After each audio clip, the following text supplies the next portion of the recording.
حلم دا د غریب غواړم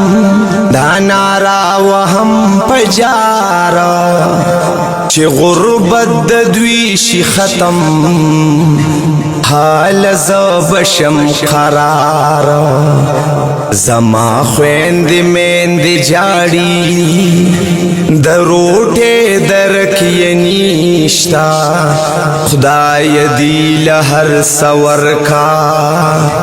خوشاله درکې نيشتا دا غریبو د کورونو غم کوما دا میکار دے چې پردا پدوی پرتوی پدیزلا زما قرار دے دا اوبو بورن دویلا پکورنو کی مدام کلم بے اسری چی دوی جڑیگی کال زجون پا آرام کلم.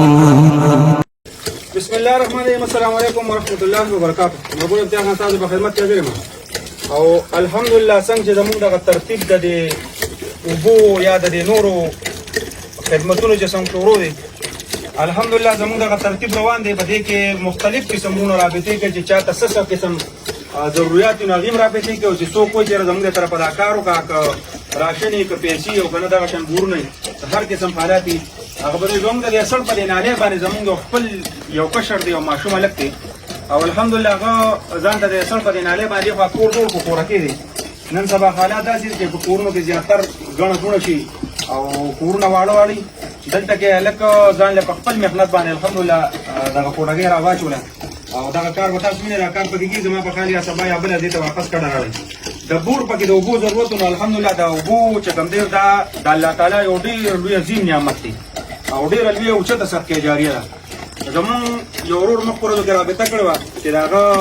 پلارو پاتچو وې چې زمون د طرفه یو څو بوره کتیر کې پای کې مونږ بل یو بور په قدر کې وکړو او داغه نه علاوه ان شاء الله تعالی دا بورم داغه طرفه د کثیر په دې ځای کې دا صلی د فاصل باندې د په دې ناله باندې ورته کور جوړ شو یو وړي کې الکت الحمدلله ګلکاران هم پکې لګیا کار پکې کوي کمزورې دي د هرچا ډېر زیات ګرانې دي دغه شان وسره سیخ موټونو دا هر څه بلا کوم دار سره تبا ډېر زیات ګران دي او په مزدورو کې دا ډېر زیات ګران کارو د ریپور د پاره پیل کړ الحمدلله بور موته کو دا د هغه مشر دی کوم مشر چې زمونږ په پاتې وي او الله تعالی داغه د صدقه جاریه په خپل دربار کې قبول منظور کړي والله تعالی دې وبخي دا ډېر زیات عظیمه صدقه جاریه ده. تاسو ټول تم دغه پیل کوم کړه چا څو کو پاتې وي او څو ګورونه کول غواړي باقاعده زما په نمبر باندې 0310 باندې رابطه کوي چې کم ځای کې مبورنه الحمدلله موږ سره زیات خلک رابطې کې زیات خلک پته مې بعض ټیم کې سینه مو بيدان غلي کو دا چام څو کو پاتې وي بهترینه صدقه جاریه چې کوم دا دوبو د بور ده او الحمدلله دا غرور د طرف نن دلته چې دا بور شو دا بور برابر شو الحمدلله ډېر بهترین طریقې سره الحمدلله دلته وبم ډېر خپل برابر دي دغه کورکې د الله پاک دې بده کې داغه د بچي او خوشاله کی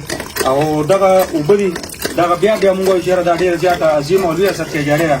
نو دا چې هغه په کوم مقصد په کوم بنیاد باندې کړل الله تعالی دې دغه صدقه جاریه په خپل دربار کې قبول او منظور کړي. امين ثم امين.